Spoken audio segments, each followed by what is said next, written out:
football, no Spanish football, no Italian Serie A football. I was about sleeping then. One certain team, Super Eagles of Nigeria, came in and said, no, it's going to be an exciting one. Not even one, not three, not five, 6 goals against Sao Tome. Man, on this team, man, I don't even know what's in this sub. But on this note, I welcome you to another exciting, beautiful, scintillating edition of Best of the Best Sports Show right here on the land. My name is Ibukun Aluko, and I'm not alone in the studio as always. I've got Farouk Adetola. Farouk, you were just laughing when I did talk. It's good to laugh. Wait, I don't understand. You don't underrate Sao Tome. Say you know what I'm going to. Should have Brazil na beat Argentina. Best way that beat 10-0 for their house. All they give us slam by here. It's good to be here. But 6 goals no easy now. Why did you like against 2? 6 goals no easy? Even Liverpool beat Man U 7-0. You're talking about you're bad belly too much. Roy, have fun. What's in the happen? I did, my brother. Man, I like your shirt. Yeah, you thanks, look great. bro. I like your shirt. Thank you. Where did you get this shirt from? It's a gift actually. Gift. You don't want to tell me. You don't want I thought I wanted to say Abba. No. Abba made. It was a You know, gift. he said Is it Abba No, made? Abba has good qualities actually.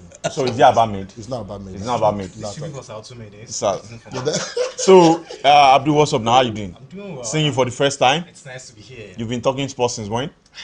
Really can't say for years now. For years. Wow, welcome on the show. Yeah, thank you. All right, guys, we'll start off with tennis this time around.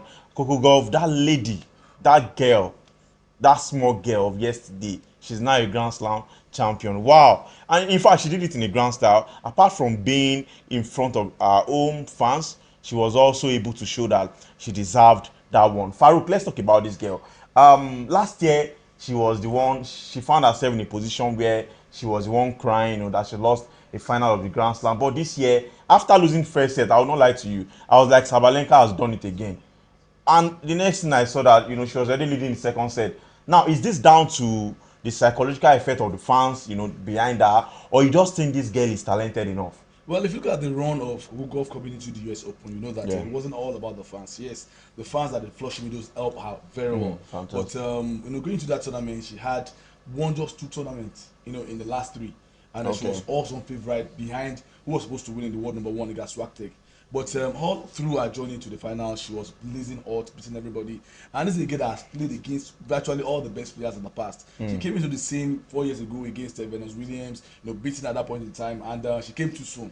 By the end of the day, she went down cool, trying to struggle, education in between, and last year was a high point. But at the end of the day, she lost the French Open to Iga Swiatek back then. But now she kept on knocking. She didn't give up because of the tenacity, the way she was built. And yesterday, I wasn't surprised about how she eventually won against Aryna Sabalenka. And for me, it shows that once you keep on calling, you don't give up, you don't give in, then that title, that moment will come. And that was why she was able to go back from a set down and winning the other 2 sets comprehensively. Aryna thought she was going to win after the first set, but in fact, it was just Coco time, and she showed to the world that her time was actually come. 19 years yes, and she's still a teenager. For me, I think if she can continue this trend, she will win many more. But unfortunately, female tennis or women's tennis, in fact, I was about coming to that, Roy. Course. So Farouk was about saying, female tennis. It seems you see a name today, and next year you start seeing new names popping up for the finals of the Grand Slam. Not even ATPs. If it was ATPs, I would say maybe na ATPs, anybody fit show.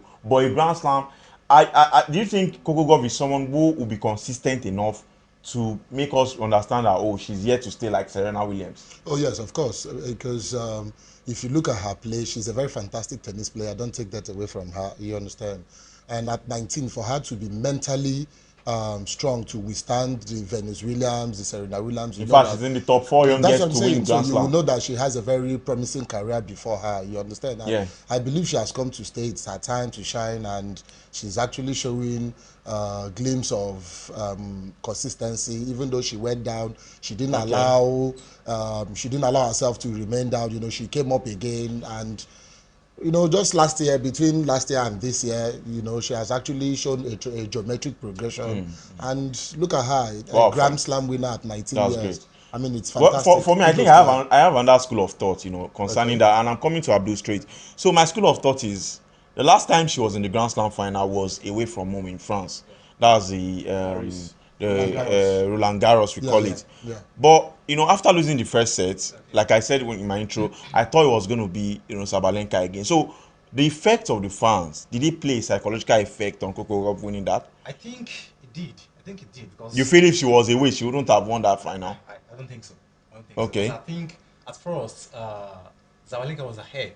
Yeah. And all of a sudden everything just came upside down, turned upside down for Zabalenka, and I wasn't expecting that. So I wasn't expecting For a that player of her quality, yeah. Exactly. I think Coco Gauff, she took advantage of being at home, being on home soil. So you think that played a major I part? think that it's played a major part. Wow. Yeah, Okay. it did. Okay. If you say so, I feel that apart from being talented, I feel it's very good to have fans just behind you, especially when you are playing at home. And I wish her all the best. And I'm sure that hopefully we'll see another Grand Slam, maybe 2, 3, 4, 5, 6, 7, 10, 20. And at the same time, yeah. you said something about Okay. she being consistent. I don't think so. I don't think she'll be. Female tennis. She's been there for 4 years now. I've known her for 4 years now, and she's Baba, not this been girl at anything. 19, you're sitting a 30-year woman. This talk. No, you see, Okay. no, The you see, truth is that- what I'm trying to say is, at 19, if you can withstand the pressure that comes with such stage at 19, Yeah. it means you have a very promising future. But I think before she's you, a you understand? 19-year-old experience. Like you said, she's been in the game for a while now. Farouk. You can't fault what she has been able to achieve, and the truth is, remember Emma Raducanu 2 years ago when she won the US Open just Yeah. like that, and Oh, everybody yeah. thought she was the next thing after bread and butter and sliced bread and butter. Exactly. And for Mrs. Zayn, she Who has this changed. girl from she has- Japan? she has changed clothes more than coach is more than the number of tennis tournaments she has played. And that's how bad it can be for women's tennis. Even this girl from Japan, Osaka as well. Osaka. She was on top of Naomi the world. Osaka. Osaka was on top of the world, winning slam after slam, beating Serena Williams, making As her in- cry in the final of the tennis tournament. And all of a sudden, she said she was going through psychological issue, and since then she has been struggling. Hopefully, she'll come back strong in January because she said she's coming back at Australian Open. But at the end of the day, I think that for Coco Gauff, she's been here for a long time at a very young age, 16 years. Yeah. So I think she has gathered a lot of experience, That's and I it. think that That's that's moment of falling and standing up will help propel her, yeah. at this point in time. I'm not saying that she's going to win just like that, but I think that she's ready now because her game has been very, very consistent. She has been able to manage the court quite well, yeah. and the way her manner she plays now is not from that youthful, exorbitant player that was playing back then. But I feel that before you say Jack, like I said again, someone new can just pop up and knock her off the cliff. In fact, this is what Farouk was trying to say. I remember when there was a debate when Serena said that she feels that, not even feels, she wants the same pay as the male tennis player, and at that time it was a really big debate. Yes. Apart from the fact that male tennis is very difficult, Yes. they play 5 sets. In fact, you see at times some games even going to the next day. But for female tennis, the Grand Slam, once you win 2 sets, you are good to go. But like I said, I wish her all the best, and hopefully we see her in more and more Grand Slam final. Let's move straight to the guys. Novak Djokovic. Farouk, you are not a big fan of Novak Djokovic. But I'll not. Why do you have to say that? Let me not start with you. Farouk, I will not start with you. Let me start with Roy. Okay. So, to be honest, immediately I saw that Alcaraz was not in the final because I think Alcaraz is quite. He has this. Someone said a mixture of Nadal and He's a mixture of all of the three of them. Number one, he has flair. Yeah. He's very ruthless and he's very athletic. Yeah. You get, so you look at Nadal. Nadal is someone who is, I see him as being athletic.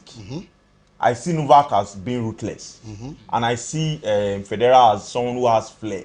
Doesn't really need the strength. Like they always say. They say Paul Scholes doesn't need to run around. He sends the ball. He send message. Now so Federer said they play. Yeah. So when I saw that Alcaraz was not in the finals, and I saw that it was Medvedev, I had a feeling that maybe this is Novak's time, Roy.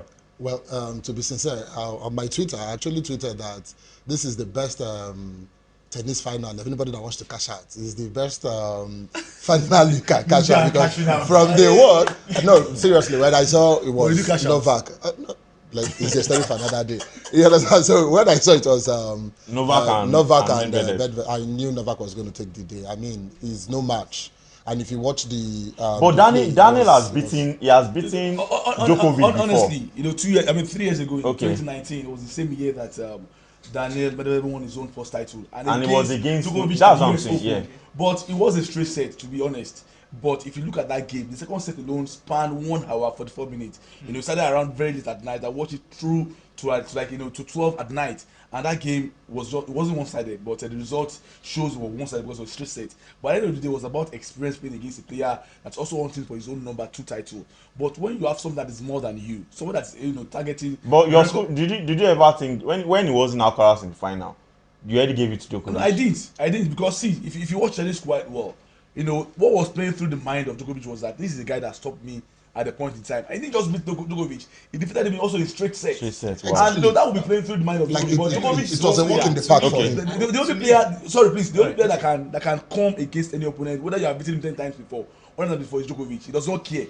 That one is in the past. The next game is always going to be favorite. That was what he used for him. That I've been a senior. And used that on that night, was able to blend experience and that ability to just play any kind of tennis against Medvedev. For me, these guys will still come back to play, but Djokovic undoubtedly was trying to equal the record of Margaret Court's 24 Grand Slam title and his own 4th title also in US Open. So for me, everything was against him, and he was able to rally round and also play against those odds. Now 24 Grand Slam titles, not an easy feat. I remember when the debate was between Nadal and Federer. Then Djokovic came in at some point, and he hasn't stepped down from then. So now it's about should we just end the greatest of all time debate, or you feel there's still debate, or you think Novak could get as much as 30 Grand Slams? Okay, my question to everybody is, what does he need to prove himself again? Okay. What does he need to prove again? That's the question. Because this guy should we still compare him? Everything. Should we still compare him to Nadal? We don't need to compare him to any of them. I think he's above them right now. You think now, so? He has 24 Grand Slam, and for me, I think he's going 30. Come on. Farouk, he's been averaging about 3 slams a year. That's just this year. There was a time he did that. That was way back. Last year he won 2, Nadal won 2. See, Farouk, you remember that the issue of this COVID-19 didn't make him go to Australia. Yeah, he didn't go to Australia. It didn't make him go to US. Nadal has also not been playing. A lot of people have been also injured. See, I'm not saying that at this point in time. I will always say the truth. No, the question is Farouk. Can he get 30? I don't think I can do 30. No, I don't think I can do 30. You see, the truth is, I don't think I can do 30. For me, I feel he can.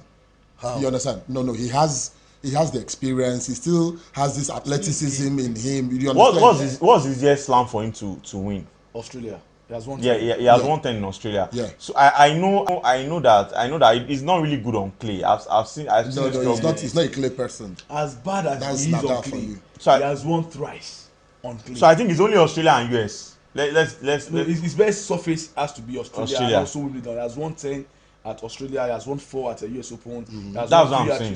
So after Australia has to be Wimbledon, but I still feel that he's the king as far as Melbourne is concerned. He will go there. So what's the highest he can go? Let's just wrap this up. I think he will comfortably do another 3 or 4 more. Because see, he's 36. You can never tell what the body's going to tell you next year. And Alcaraz is not joking. Forget he lost against Medvedev. Yeah. He's not joking. Medvedev will also want to come back stronger. And I feel that next year, watch out for Nadal. He took a rest. All through was injured. And also said next year might be his last year. And I feel that French Open automatically will be between Nadal and Alcaraz. Djokovic is always going to be there. Wow. There's no doubt saying that this man, Djokovic, is the GOAT at this point. Because if you have 24, next person has 22, the other person has 20, obviously he's the best. But the only thing that will always make Nadal be ahead of him is that he does not have anything to show as far as Olympic medal is concerned. Farouk is someone who doesn't believe, if you like, win everything for this life. His favorite is always his favorite. Anyways, one thing that really got to me in that final was the fact that Djokovic paid tribute to Black Mamba himself. Yeah. The man who is one of the biggest fans. That's Farouk. He loves Kobe Bryant a lot, and that's to show you that I expected so much after retiring, but God knows best. Anyways, continue to rest in peace, Kobe Bryant, and we all love you. Even in Nigeria, we have a lot of love for you. Now let's go away from tennis. Let's go straight to this is it UFC we'll call it now. Israel. Israel Adesanya. What was that his nickname again? Stylebender. Stylebender. They don't bend our own guy now. You don't the mama our guy. So on a more serious note, Israel lost the fight against Sean Strickland. This is someone who, in fact, I went to bed before that game because I was so sure that Stylebender was going to win that. In fact, the pre-match conference, the way he was oozing confidence, in fact the antecedents, you almost give it to Stylebender. Even Drake as well put a stake on Style about $500,000 or thereabout. Yeah. But Farouk, now I saw the highlight of the fight, and it seems I tweeted something after that fight, and I said there's something about Stylebender now. That's Israel. He has lost confidence in not just himself, but people like me that believes in him. I think he has lost that desire, the hunger, the belief back then about 4 or 5 years ago when he was still pursuing, to be very popular, to have belt, to have those money. All those things are there now. There is fame, he's comfortable, he's one of the, in fact, the poster boy of UFC.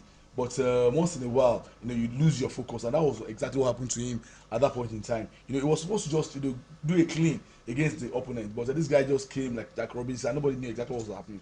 And that guy took him out completely. 5 rounds, he only won just 1 out of 5. That shows that this guy was superior to him in style, in physicality, in dominance. Also, the way the guy managed the court side was fantastic, and he struggled from start to finish. And even before the end of the fight, he knew he had already lost. Yeah, he said so. He was trying to knock out the guy, but the guy was not giving him any kind of opportunity for him to be knocked out, because no matter how much you are dominant in the court, if you are knocked down and you can't start up, then the opponent wins. But for me, Israel will go back to the drawing board if there is any that is left in his. I don't know why we always say that drawing board now, Nigerian now. So I don't know why.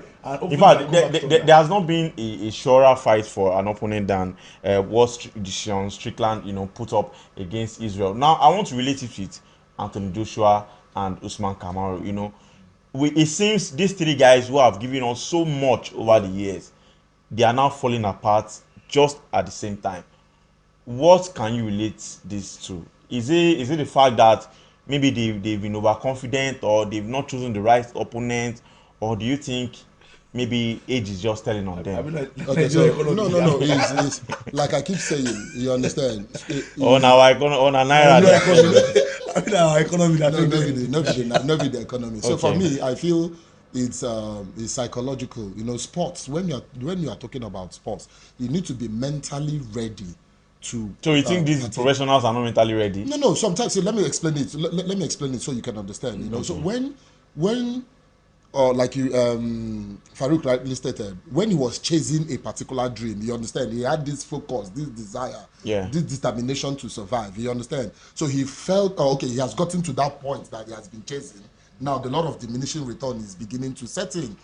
He doesn't, what else? And the poster boy and all of that. So he's not as committed as he was when he was chasing that particular dream. And the same thing applies to more like law of diminishing returns. Yes, of course, I just said that this is more or less like law of diminishing return. Anthony Joshua does he train? Today he's in Dubai with and tomorrow he's there and there. So for me, I feel they feel that they've gotten to that zenith. So why chase more? Okay, Abdul, there's a school of thought as well that I read something about recent athletes, and I realized that it seems the new athletes are more focused on the way they are being seen than what they really are on their field. What I mean is like he made mention of the fact that Joshua travels around Israel. In fact, if you are on Israel's page, you think he's more of a, you won't even know that this guy did fight. You get, if you go to his IG page, he's always everywhere. Like do you think this thing plays a role in the way they've been fighting recently? Well, I don't think so. I don't think that should affect them, because I don't really think the way you do things on social media should affect the way you do your thing when it comes to the ring. I don't think so. Neymar. Okay. You feel okay. I don't think so. You don't think that plays a role? I don't think so. Well, I actually think. Let me just say this. Okay, please. Let's use round up. Yeah, of course. Let's use Nigeria as a case study. All right. Okay. Can you tell somebody who's worth $1 billion, you understand, to actually go and play football? Nigerian mentality, you understand? It'll be like, man, I've arrived and all of that. So that's what I'm saying. That is it now? There's a school of thought that is it down to this new generation? Oh yeah. Okay, let's leave it at that then. I think the honest is that a lot of these athletes, like Ronaldo once said, when he was at Man United, that these young guys, it seems most of them just want to see how people see them on Instagram, on Twitter, and the rest. But playing football has become so difficult. Forgetting that that's what gives them the money. And the fame that they are enjoying currently. True. And that's the words of one of the best footballer ever who ever touched the round. Like, you don't look say, are you this guy? Man, as the hype Ronaldo my guy and I'm my G for life. Okay, as we don't talk Ronaldo now, let's move straight to football. This is not Ronaldo, this is not Messi. Farouk, something happened in Uyo right here in Nigeria. All right. What's happened? It was a fight of, they call it clash of the titans. Farouk doesn't want to hear that one. Farouk, it wasn't one. It wasn't two. It wasn't three. It wasn't four. It wasn't five. It was bro. 6 goes to nil. Against two. One, no, apart from the opponent. Now, let's give some respect to the opponent. But let's look at Jose Peseiro. Before this game, it seems I was hearing that Iguavan was going to be the one who handled the team because the guy's contract expired. Mm-hmm. We've seen Peseiro, we've seen him win games, we've seen him lose games. Do you think games like this should convince us to give him, a better contract, more like a long-term contract with the Super Eagles of Nigeria? Well, it should, but we are broke. That's why it was given 6 months, contract. And we are not taking long plan as far as Jose Peseiro is concerned. But to the match proper, I'm not saying that it's not nice that we saw Osimhen score 3 goals. It's nice that we saw Tawoni also among the goal scorer, Chukwueze as well as Lukman. Well, we're all scoring. And this is the first time we see Nigeria playing four strikers at the same time because Sao Tome now. Sao Tome. Who is Sao Tome? You went there in your own. Salukume. You give them 10-0. In fact, I was angry that how can we beat them? It should be more than 6. But the truth is, the Super Eagles don't really have to do much. But I just like the fact that it was like a booster in confidence for them because the Nations Cup is very much around the corner. Yeah. And I like the fact that the coach stuck to the same team he has been calling out as well. A lot of people were complaining saying he should bring in the local base player. Local base player, we don't beat Medema. Which is never even started. So it's nice. They postponed it again. It's nice that we saw the same player. Yeah. Those that are injured will be eager to come back, build chemistry, let them understand themselves more, knows that we can score goals. At least we scored over 20 goals in this tournament, but still of those goals we're against Sao Tome. Well, anyways, talking about 16 of those goals, I saw the game against Sao Tome, and I think that this is more like not really the first time, but recently, I enjoy the fact that there was chemistry, the transition, in the team, the understanding, the cohesion, and in fact, Frank Onyeka was I love the way he controlled the midfield. Yes. Osimhen is always there. Now, do you think this setup is more like, or the invited players, is it now time to start having this thought that the AFCON is ours already? Don't forget we have the highest goal scorer in the qualifier, okay. Osimhen with about 10 goals or thereabout. 7 of those goals against Sao Tome. Farouk, you don't make me come up and finish. So guys, don't mind Farouk. It's not so Farouk they always do. So the truth is, Osimhen, don't mind them. They bang goals for it. The truth is, the game was. You can't say the Africa Cup of Nations is ours because of what for every coast. What's it called? Sao Tome. Yeah. You can't rule out Egypt, Ghana, Senegal, Algeria. These are. No, what I'm saying is the set of players being called up. Yeah. I did some statistics, and I realized that we have more like the best attack. Yes. Attack combination in Africa now. Yes. So what I'm saying is, if we can complement it, because if you look at Super Eagles in recent years, our shortcomings have come from, midfield. Midfield. We've not had, proper combination of midfielders. Do you understand? It becomes, And yet to still have like 5 midfielders and 10 strikers. Yes, that's what I'm saying. So, there was a time that it was like that in Argentina where they had a lot of attackers. So now, it seems we now have midfielders who we can really trust. Joe Aribo is there, Frank Oyeka, Ndidi Diaz. It seems Ndidi has started picking himself up, and there's this guy Onyechuku, or what, I've forgotten his name again. So is it now time for us to start thinking, like I said, the 2023 AFCON is just look at the squad. Okay, so based on the squad. On paper, you understand these are professionals. They play in good leagues, teams, 2 good leagues, good teams. You understand abroad.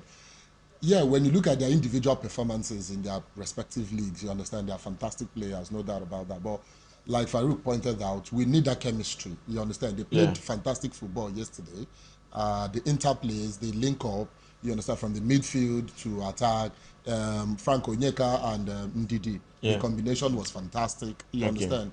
So I saw a very good football yesterday. Lukman, Ademola Lukman and what's his name? Osimhen.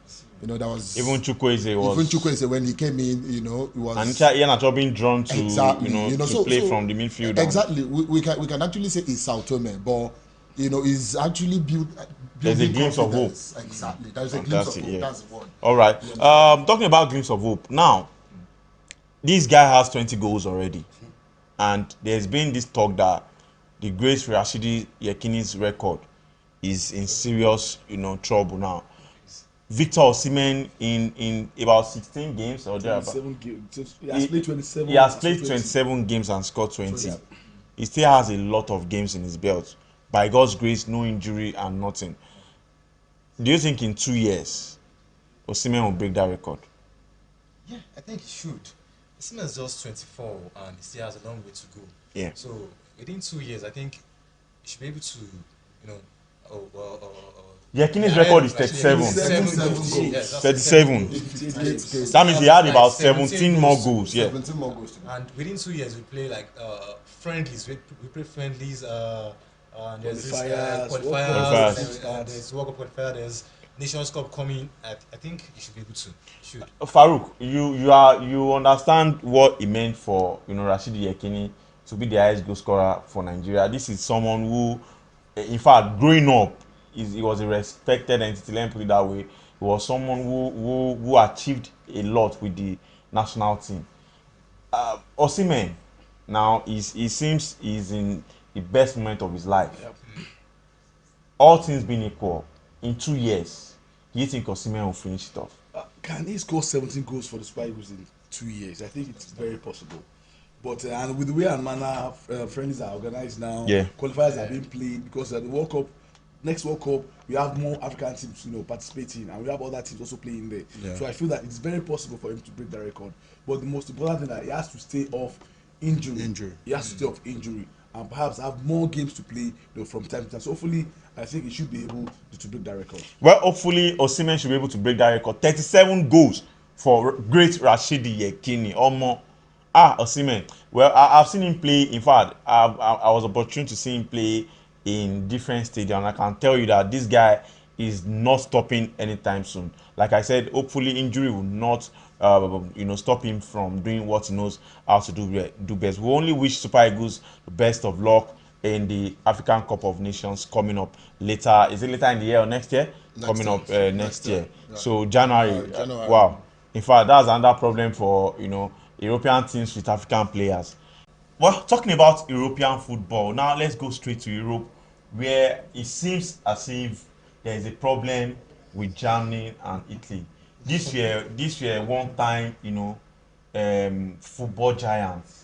Do we still call them football giants? Now let's start from Germany and Hansi Flick. Hansi Flick left Bayern. In fact, let me put it this way: since Germany won the World Cup, it's been a downward, spine for them. Now there was a project. I think this man that was assistant coach of Joachim Löw. I've forgotten his name. Jürgen something. Jürgen Klinsmann. He made mention of the fact that the project of 2014 World Cup started from way back. The set of 2014 were just fortunate to be the ones to finally lead the World Cup. So Roy made mention of diminishing return in one of the analysis. Now, do you think this is a point of diminishing return, or you feel that the talents that are being, recruited to the national team are not just good enough for Germany? Because Hansi Flick was blazing with Bayern. We saw what he did with Bayern. I think he won the Champions League with Bayern. Yeah. Before you knew it, he transited into the Germany national coach after Joachim Löw said he wasn't doing a game. So, what do you think is the fact that the players that are being called up are not good enough, or you feel that there should be a better manager for the job? Honestly, the crisis in Germany, I don't even understand. To have lost to Japan twice in the last 2 years, it's also shocking for me. And their football has been abysmal. They don't have any kind of structure defensively. They've got a lot of players: Jamal Musiala, Leroy Sané, Rudiger. These are great players any time. They will fit in into top clubs in Europe.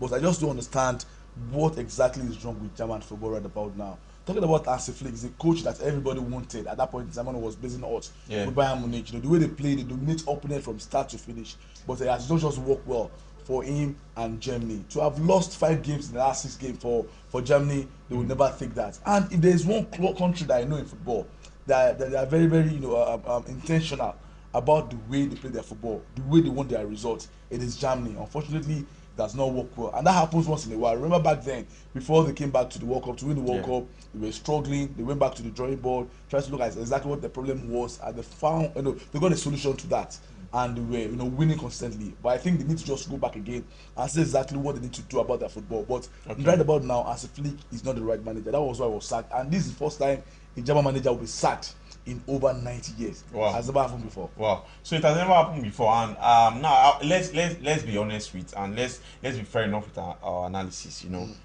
The team is built around Kai Havertz, Jamal Musiala. What's this guy's name that was from Chelsea? That went to RB Leipzig. What's his name again? With Timo Werner. These were guys. Even Leroy Sané. These were guys that Gnabry. These were guys that, when you watch them play through the ranks. When I mean through the ranks, right from the under-20s to the to the Olympic team, these guys were, at some point, I think they won the Confederations Cup, if I'm not mistaken. Yes, they won the Confederations Cup with Joachim Löw, and it seems that this set of players were ready to take on the world. So should we fault the coach? Like Farouk said, there's a reason. A coach has been sacked for the first time in over almost a century of years. Okay. Should we fault the coach, or should we, like I said before, the set of players that are currently playing for Germany? Do you think on a normal day, if Germany was Germany, any of these guys would get a national team call up? Okay, so the players you're talking about are talented players. Muslera, Leroy Sané, Timo Werner, Kai Havertz. These are young. Yeah, Musiala. Jamal Musiala. What's this guy? Timo Werner. Leroy Sané, Gnabry. These are young, talented footballers. We've seen them in their peak. You understand? They play good football on that day. But I was telling somebody something. I told the person that who did the coach Hansi Flick took over from Bayern. He took over from Pep Guardiola, right? Am I correct? No, it's not. Was it Pep? It was Joachim Löw. No. In Bayern Munich. In Bayern. I think it was Pep. I don't know. I think it wasn't Pep. It wasn't Pep. It was Job Aikens. No. That's don't worry. Just continue. Yeah. No, Nagelsmann was just Tuchel just took over Nagelsmann. So I for me, I feel he's a flash on the pan. So he inherited that team. Someone won the Champions League. Yeah, of course. He was an assistant to. I'm trying to remember who he succeeded in Bayern team. Someone won the Champions League. See, it's just like you, IBK. If they give you Man City with the way Pep has played, you understand what I'm saying? Like you said, I think this is wrong. I think no. This is my own opinion. I would never agree. Do you know what? See, there's no management in football that you should respect a lot. See, 2013. Yeah. Okay. United won the league with Fergie convincingly with 4 games to spare. The following year, Moyes took over. Man U finished 60. So forget. So are you trying now? What you are trying to say is that you are taking away the blame from the players. No, I'm not taking away the blame. That's what you're saying. No, I'm not taking away completely, but I'm saying that Hansi Flick is actually not a fit for that German team. And the reason why it seems as if he succeeded in Bayern, I'm just trying to read his history. Yeah. The reason why it seems he succeeded in Bayern is because there was a template that he followed. Do you understand? So okay. In how many years? Okay, who won the last Champions League for Bayern? It was him. So how many coaches have they had since then? 2. So After him was Nagelsmann. Okay, now before Hansi Flick, yeah, how many coaches won the Champions League for Bayern? 2. Before Hansi Flick, yeah. Who? Job Heynckes. That's in 2013. After Chelsea won in 2012, they won it in 2013. They won in 2013 and they won. Hansi Flick won it finally in 2019 or thereabouts. Okay. So you can't say it's a flash in the pan. You should respect the fact that even Pep that took over from Job Heynckes. Yeah. You could not win anything. That's didn't win anything. Only one. If you look at that, now you are returning to where I started. If you look at that, no, it is you that Roy, wait, hold on a second. So the point is, the question is, who is to be blamed? I made mention of the fact that I gave you players who were supposed to be the future of German football, and I've given you a coach who has succeeded with different team.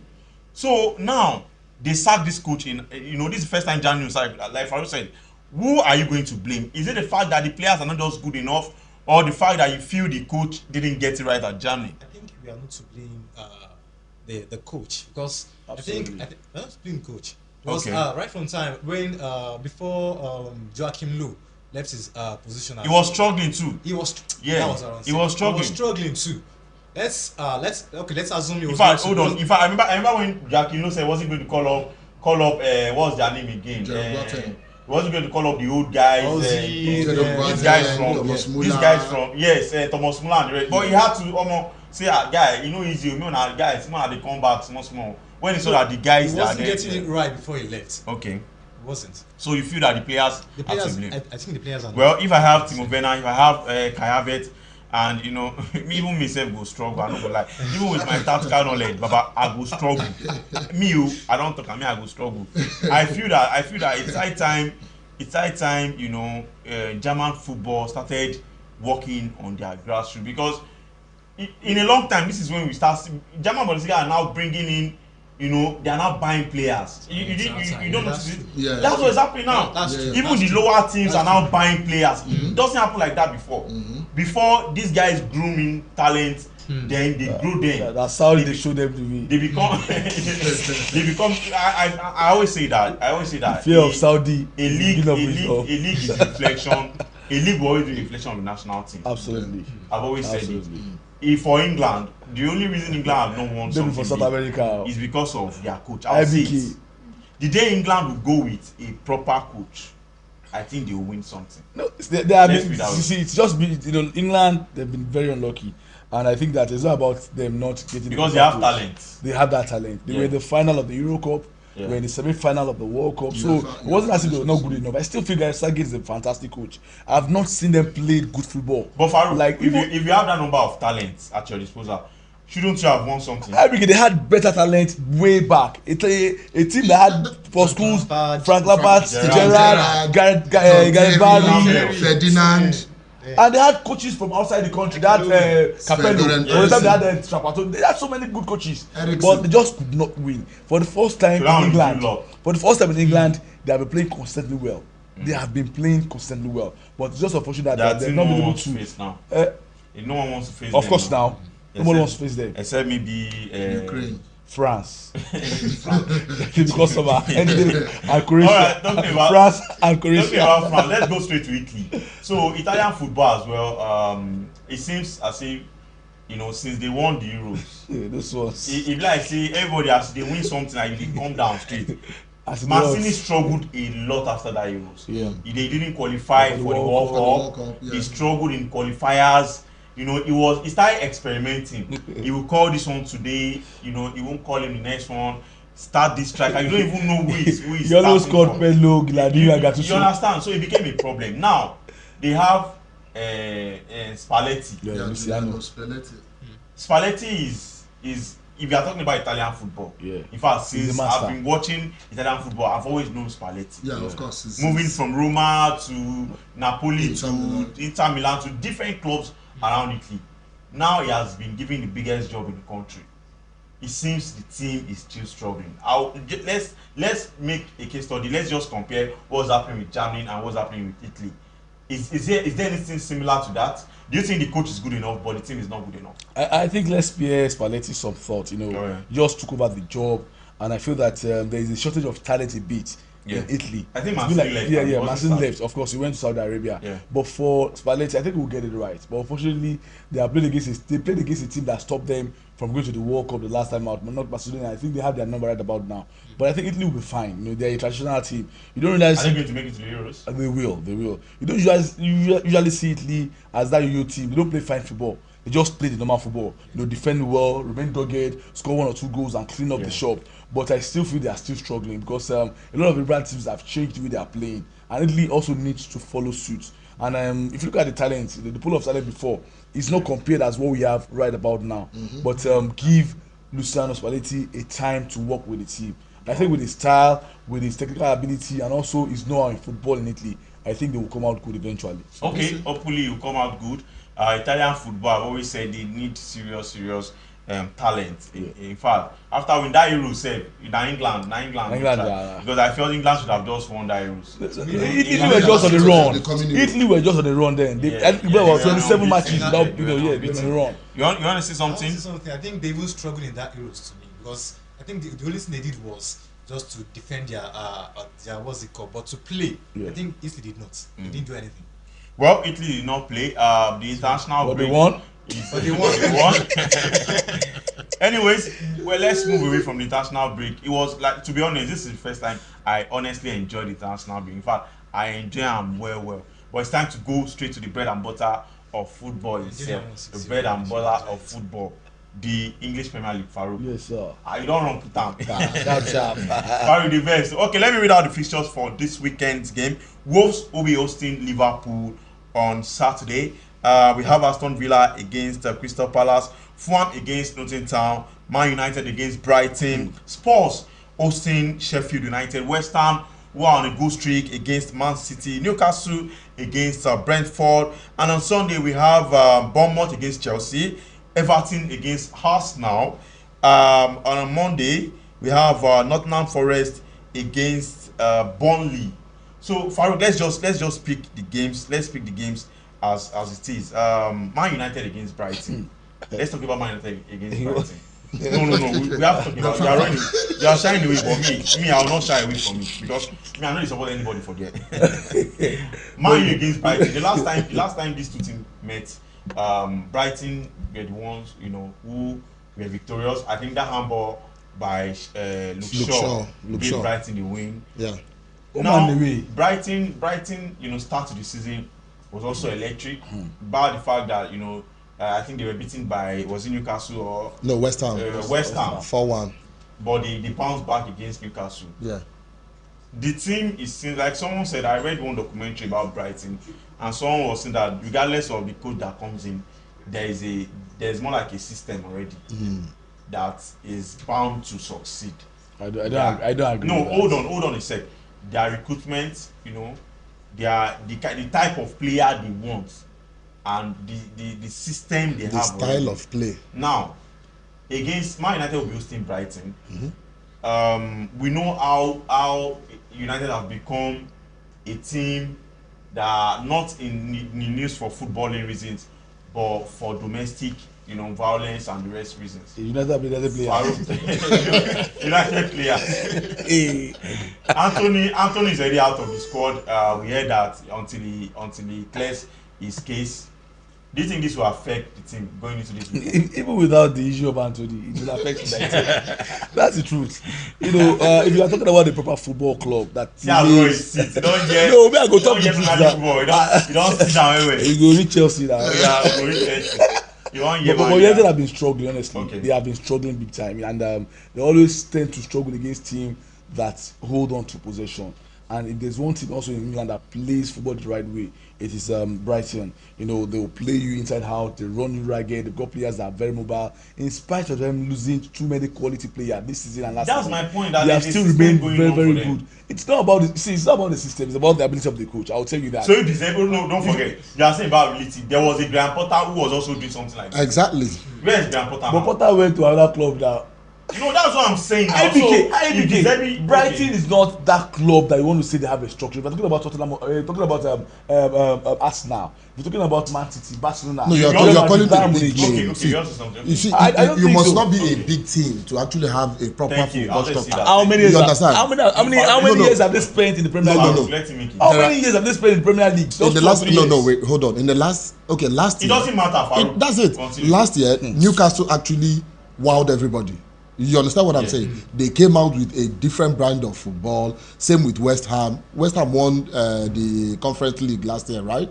Newcastle is even. So, I think they bought big names. No, that's what I'm saying. So Brighton, Newcastle, and West Ham, they are just like the if you want to put it in cadres, you understand that in the second cadre of English Premier League, John, they are playing fantastic football. It seems there is a system in place in these respective clubs. You understand that even if you bring another coach, the system will still remain the same. Like you rightly stated. Wait. I can assure you. Wait. I can assure you. In the next 5 years, Brighton will not be in the Premier League. Hold on. I can assure you that. Hold on. IBK. Farouk. Yes. Hold on. IBK. Like you rightly stated. No, hold on. Like you rightly stated. Before the Z became Brighton, they were playing fantastic. It's almost the same style. It's almost the same style of football. The only difference until last year. Now they hold on to possession. This is the making top 10. Farouk, that was last season. I think to me, he's right because under Ranieri they weren't playing like this because Brighton were not like this before. Under who? Under Graham Potter. Ranieri. Before Potter took over. Style of play. Okay. It was so different, but. Under this, what's it called? De Zerbi. It's they play. It's completely different from Potter's football. So if De Zerbi should come to Man U now, you think? I think they will pay. Man U will pay. What are you saying? Yes. What are you saying? This Man U. You better wake up from your slumber. Let's start with Man U. Your predictions, Man U against Brighton. Quick one.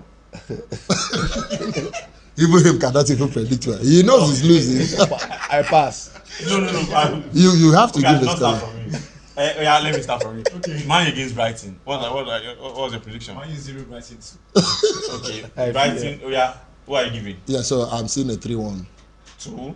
Brighton will win Man U 3-1. Far away about you. No Anthony. No what's his name? What's this guy's name again? Greenwood is out of the team. Man U season starts against Brighton. Man U 4, Brighton 1. Okay. Take Man it to the bank. U 4, Brighton 1 with Anthony Martial on the attack. They have Rashford. Don't forget, they have one boy that is blazing out, Ferguson. The boy got Ivan Ferguson. Very fantastic player. So they should watch out for him. In fact, they have Mitoma. They have Mitoma. They have Ansu Fati. You know why? They have Ansu Fati. You know why I cannot believe Ansu Fati cannot make it in my Spain? No, it doesn't mean. No, it doesn't matter. He's a factor. You can't take it away from him. You know why I cannot take anything serious from Roy? He said Chelsea will do this, will do that. Yeah. He said Man U no qualify from a good ass Galatasaray the Champions League. How would I think that? So Farouk, you are the one that say Man U beat Brighton. Well, for me, I think Brighton will get a good result against Man United. 3 against 1. I don't know if that's the 3-1 I said. No. Okay, do you think 1, 2, 3 against 1? A draw at Old Trafford is it a good result for Brighton? It's a bad result for Brighton. Exciting players. Now they will be hosting Man City, who also we know that they are on a winning streak. 4 straight wins now. Do you think this is time that Pep will drop points? It's not possible. Because I think West Ham too, they've not lost. No, they've lost. No, they've not lost any game. West Ham have. They've not lost. I think they are on 10 points. 10 points. The 3 games, 1 draw. Oh, okay. Yeah. Okay. So against Wolves, right? They played red against Wolves. I think City will always be City any time. City will win, man. But I feel that you can also disregard what West Ham have done all through the season. Moyes is playing a different kind of football. They try to play against the opponent the right way. They don't necessarily have to attack you. Now, yeah. So whatever they want to do, they look at the opponent before they set out that opponent. They allow teams to have possession and they eat you on the road. And I think they can do that quite well against City. City will be very, very careful. And also, once it is national break, you can't expect the team in form to also come back that way. So it's always affect. So teams that are going in form will come back not in form. Teams that are going not in form, except Chelsea, will still remain not in form. So West Ham against Man City, quick one. Okay, I would say for me this match is a draw. To be a tough match anyway, because I would expect City to be tough now. But it's a draw for me. So a draw for you? Yeah. What about you, West Ham, Man City? Man City will win West Ham 2-0. 2-0? Yeah. Farouk. We've got players, man. A draw. Yeah, draw. Well, for me, I don't think it's going to be a draw. I think Man City will continue their They will winning always streak. come out clean. I think they'll continue their winning streak. Yeah. They have too many Jeremy options. Boku. To They in just fact, got. You guys forgot Jeremy Doku. They You got saw that last Jeremy game against Boku. Sheffield. I mean, for crying out Was it loud. against Sheffield or who did they play that last game? The last match, yeah. That game was bro. Maybe you didn't watch West Ham as well too. No, I've seen No, West Ham. West Ham play good I football. told you Nobody- that, nobody- see, the team no, is West built Ham is around not a two match. players. I've told you this season. The first person is Antonio. Antonio, sorry. Yeah, Antonio is back. No one is doubting it. And Jarrod Bowen. yeah. We'll see. You get Jarrod Bowen is back. But when you have options like Man City have, it becomes a problem. You can't write them off. That's why I'm saying that I don't. The least they'll get from that game is a win. Just write it down. Okay. So straight to Everton against Arsenal. That's happening on Sunday, I think. Everton against Arsenal. Yes, I'm sorry. 4:30 kickoff time. Everton, they've been struggling this season, and I think Sean Dyche looks like you know. To be honest, I respect Sean Dyche a lot, but for a style of play, I don't think he's someone who Everton should. They wanted to survive last season, and they did. Exactly. I feel that after they survived, they should have gotten a proper, coach. And with all due respect to Sean What Dyche. they needed last season was also an interim coach to survive last season. Okay. Sean Dyche, because they wouldn't want to appoint Sean Dyche If it was during the season. Exactly, they wouldn't want to do that because. So after then they survived, right? So I was expecting them to have get a better coach and yet that's still struggling. Farouk, this is what hold on. Why are you people underrating Sean Dyche? Hold on a second. Now that's what I want to say. Okay. Now I look at Everton and I always say that when a team has been surviving relegation over the years, one thing is there's only one thing constant. Players recruitment. Because you always change managers. If different managers are getting same results, then you need to question the recruitment, the owners of the club. I've said it. Damari Gray, something Gray. No, Damari Gray is gone. I know. They signed Onana, Calvert-Lewin. They let Richarlison go. Iwobi left. And now Farouk, you know Premier League very well. I always say that if I have a lot of money, I'll put all my fortune on Everton relegating this season. Okay. Now, I've said it's down to players' recruitment. Do you think it's time because the fans are calling for sale of the club? Do you think it's time the owners just sold the club? Well, I think that's what the fans always run to when the club are not doing well. Okay. Ask United fans, they want the Glazers to leave United just because things are not going on well. For Everton, a traditional club, as far as Premier League is concerned, they have been there for a long time and have always managed to always survive the drop. For the Sean Dyche, you cannot scale through relegation when it's been faced with you and you expect them to take that coach away. And Sean Dyche also understands the Premier League very well. You won't play that fancy football you want him to play, but you get the job done. Yes, it's too early to call, but I still feel that Everton always also pick against teams like Arsenal. I think they were part of the team that they defeated to survive relegation last season. Arsenal can also be very, very fragile once in a while.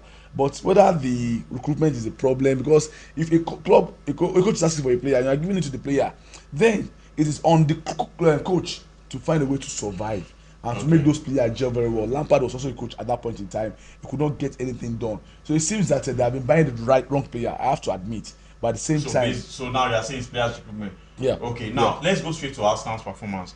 Arsenal, on the bounce of beating Man United, it was a convincing win. Even It was a trash. Let's use the right word. It was a trash. In fact, even Bruno Fernandes said it that he knew that it was a game that I don't think it's about Man United not meeting up to the par. I feel that Arsenal are not just on their LBK, what is convincing me? Hold on. You scored 2 goals in 96 and 90. Hold on, let me finish now. No, now. Roy, I'm coming to you. Don't worry. This is with Arsenal's form, they are on 10 points. Also, 3 wins and a draw. Yeah. They should have won the drew the last time. Any chance for Everton? with what Arsenal will put out. Okay, see, Everton plays good football, So I wanted to say about that. If you watch their games, you understand. Everybody they play good football. No, they play. No, wait. If you watch their game, funny enough, I feel they are just unlucky. What they played against Wolves. You understand? They played everything. They won like 3 games in 30 matches. They played everything and Wolves won. You understand what I'm saying? So I don't see them. They won any game this season. No, they've only drawn one. They just drew one match now. They just drew one. I don't know. So no, hold on. If you club winner, no. So you just enjoy life. No, you don't put you under pressure at all. So, but against Arsenal, I don't see a chance because Arsenal they are in the that's what I'm saying. This Arsenal squad is no. Is it a no-go area now? It's a no-go for now. It's a no-go area. Everton will not survive it. Your predictions quick.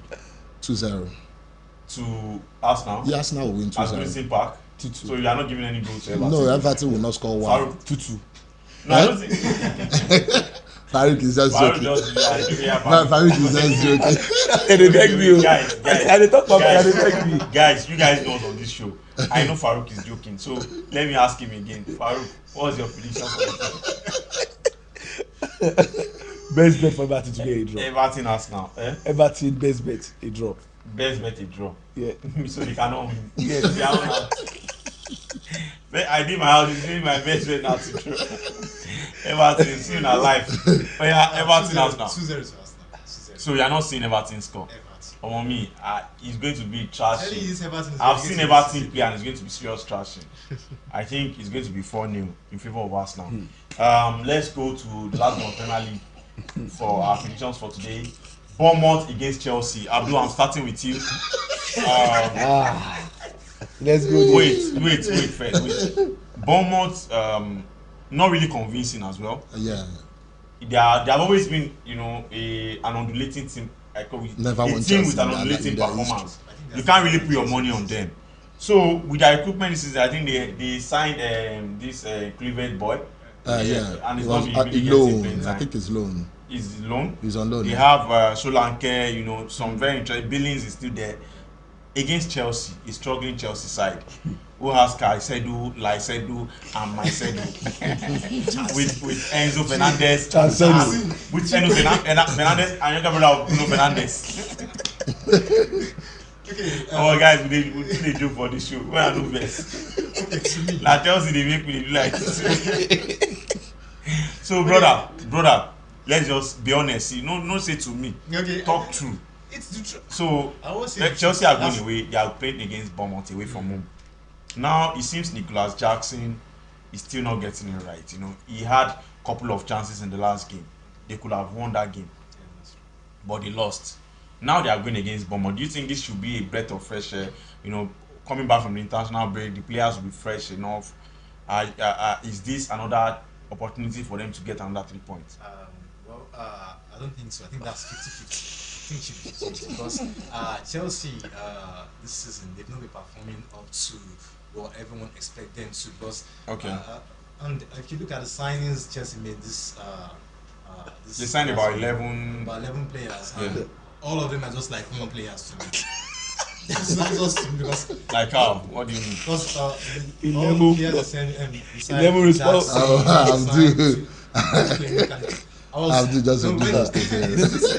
Hi Vicky, I never heard this before. Okay. I never play. That's all of them. Okay, wait. Let me come to Farouk. So Farouk, let's jokes apart. Okay, alright. I'm serious. Pochettino came in like we said in the last edition, and I said that I'll put my money on Chelsea finishing top 4. But what I've seen so far, I'm still quite optimistic. No, to be honest, I'm still quite optimistic. But now it's becoming a problem that, to be honest, Chelsea play well. That's the truth. They've signed Caicedo is now getting, he's been starting the last game, it cost penalty and the rest.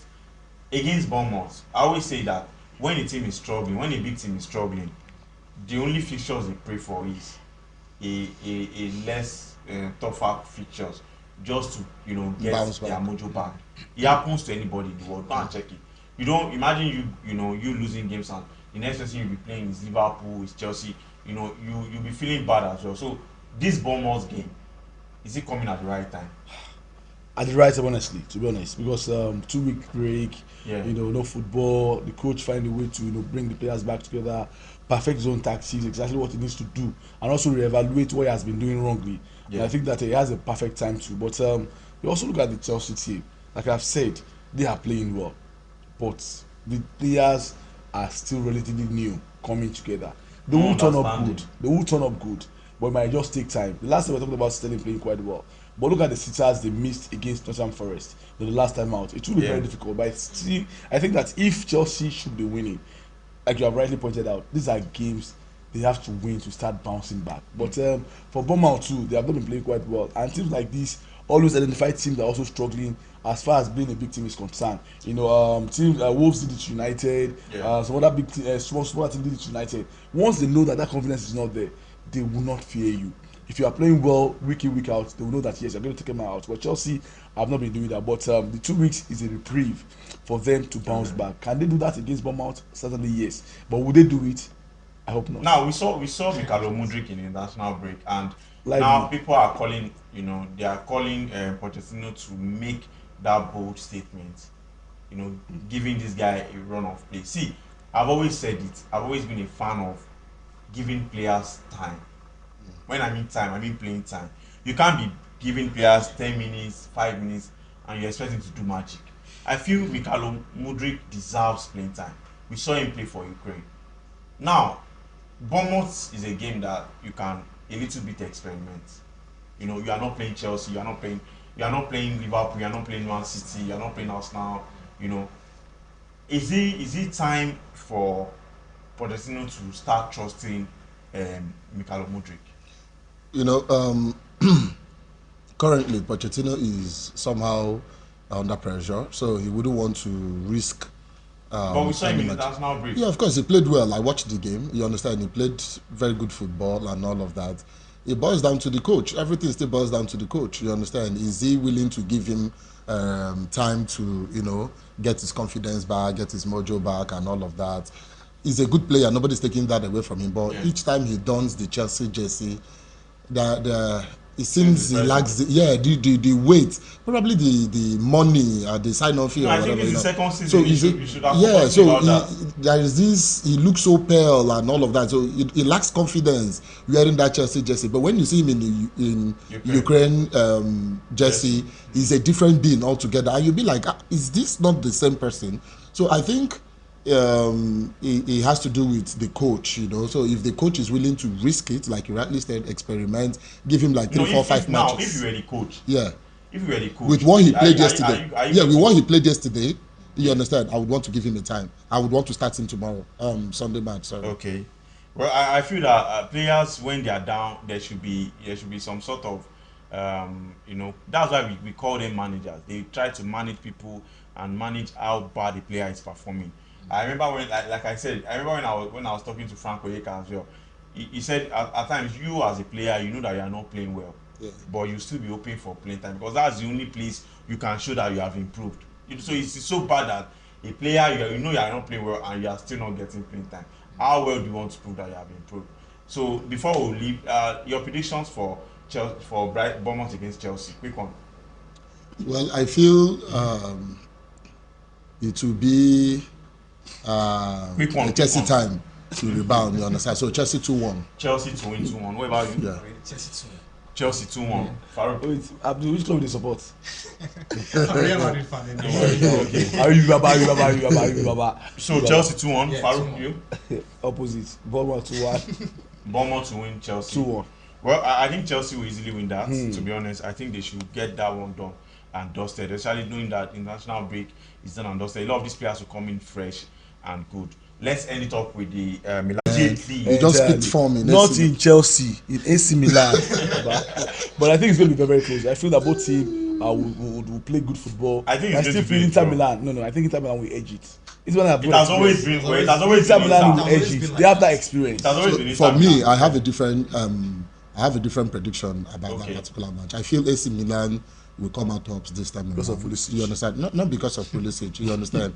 They've got two pacey wingers now, Pulisic and Rafael Leao, and they are both on form. Yeah. They have Giroud as well. Giroud actually, you know, Loftus-Cheek is playing well, and so I feel it's going to be a very difficult match. Actually, very, very difficult. It has always been.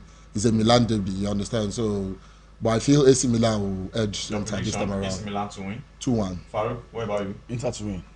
What about you? Well, I think it's going to be a draw. With the things I have about the Italian league, when both teams are in form, in fact, if it's not a draw, it's going to be a very close margin. Who go Maybe win? 1-0 or something. But I'm going for a draw this time around. Okay. So guys, it's been a whole day, right? Any last word from you, Farouk? Well, guys, always happy to be doing this with you. Let's do it again. Let's do it again some other time. Roy, quick one. Same here. I look forward to meeting you guys same time next week. All right. I do. This is my first time. Yeah, This first is my time. first time being here. And I will be here the next time. We're going to see you on. You support what? Real Madrid. Real Madrid. Why did they sit near me, sef? You know, guess the club I support. Barcelona. Oh my God. All right, guys. He's not your baba. Well, this is how we're ending the show. I'm sure you enjoyed yourself. I'm sure you had fun. We took you around the exciting world of sports, from tennis to boxing and to football. We've got a lot on next episode, and you know what to do. Subscribe to our YouTube channel, watch these videos. You can watch it anytime you want, even midnight when you try chop for midnight. If you use and they watch the videos as well. My name remains Ibukun Aluko. Like I said, I'm not always in the studio. I've got Farouk, I've got Roy, I've got Abdul. They were fantastic all through today's show. Thank you once again, guys. Until we meet same time, bye bye for now.